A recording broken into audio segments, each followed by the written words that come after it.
आजची रेसिपी तुम्हाला मी गिलक्याचे भरीत बनवून दाखवते। त्यासाठी मी गिलके कट करून घेतले, ते मोठे जाड आहे। कढईत तेल घालते। जाड गिलके घ्यायचे भरीतासाठी। कढईमध्ये तापवले तर तेल घातलं, जिरे घातलं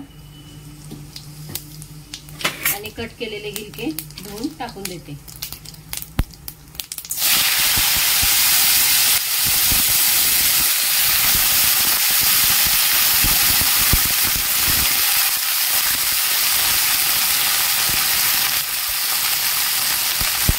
नंतर त्यात हळद घातली आणि थोडे मीठ घालते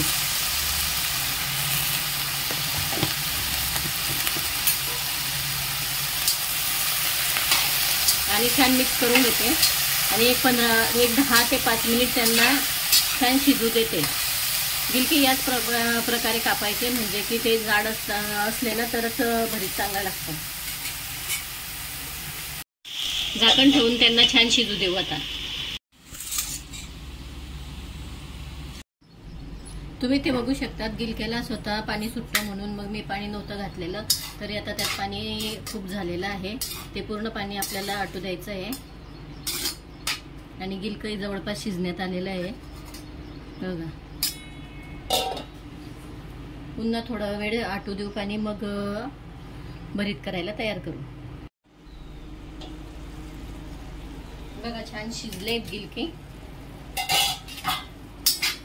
पाणी पण कमी झालंय। आता काढून घेते आणि फोडणीची तयारी करते।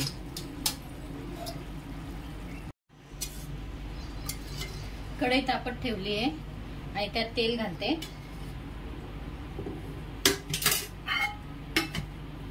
तेल तापेपर्यंत तुम्हाला दाखवते मी काय काय कट केलेलं आहे। तर इथे मी कांदा कट करून घेतलाय, हिरवी मिरची, छोटा टोमॅटो, त्यानंतर शेंगदाणे घेतले, अद्रक लसूण ठेचून घेतलेलं आहे आणि तिथे खोबरं कट केलेलं आहे।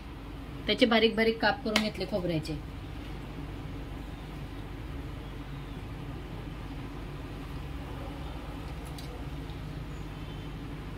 तेल तापलेलं आहे। सर्वप्रथम आपण त्यात शेंगदाणे घालू।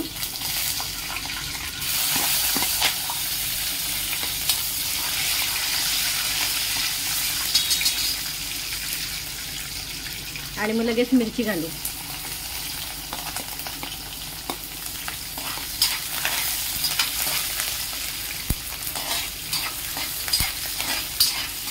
मिरची थोडी परतली की मग त्यात कांदा घालू।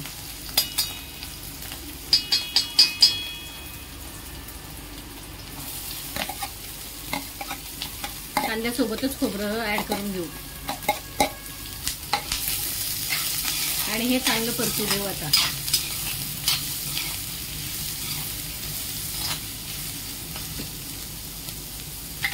अद्रक आणि लसूण आपल्याला थोडं नंतर घालायचं आहे। कांदा पटकन व्हावा म्हणून मी त्यात थोडं मीठ घालते।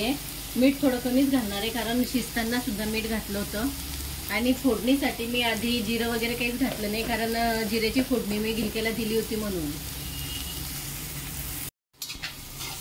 कांदा छान परतलाय, आता त्यात आपण टोमॅटो घालू आणि तोही 2 मिनिट परतून देऊ। इथे मी छोटा टोमॅटो कट केलेला आहे।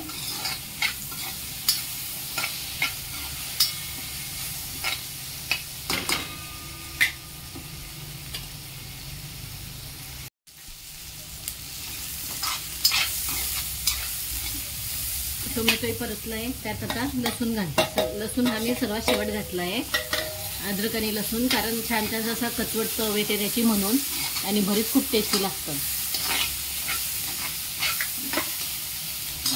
आता आपण त्यात ऍड करून घेऊ भरीत।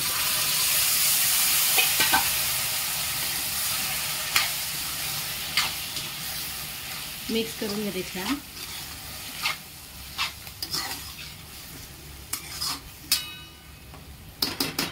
आणि पूर्ण पाणी सोकेपर्यंत होऊ देते, झाकण ठेवून देते। इथे बघू शकता तुम्ही, पूर्ण पाणी सुकलेलं आहे आणि आता हळूहळू तेल सुटायला सुरुवात होईल, तोवर आपण त्याला शिजू देऊ। छान तेल सुटलेलं आहे बघू शकता। आता त्यात कोथिंबीर घालते आणि खाण्यासाठी काढते।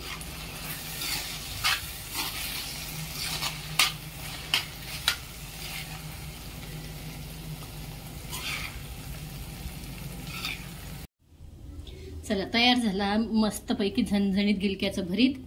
आणि आज मी तुम्हाला गिलक्याचं भरीत बनवून दाखवलं. अशाच नवनवीन रेसिपी पाहण्यासाठी तुम्ही चॅनलला लाईक, शेअर, सबस्क्राईब नक्की करा आणि बेल आयकॉनवरती क्लिक नक्की करा. धन्यवाद.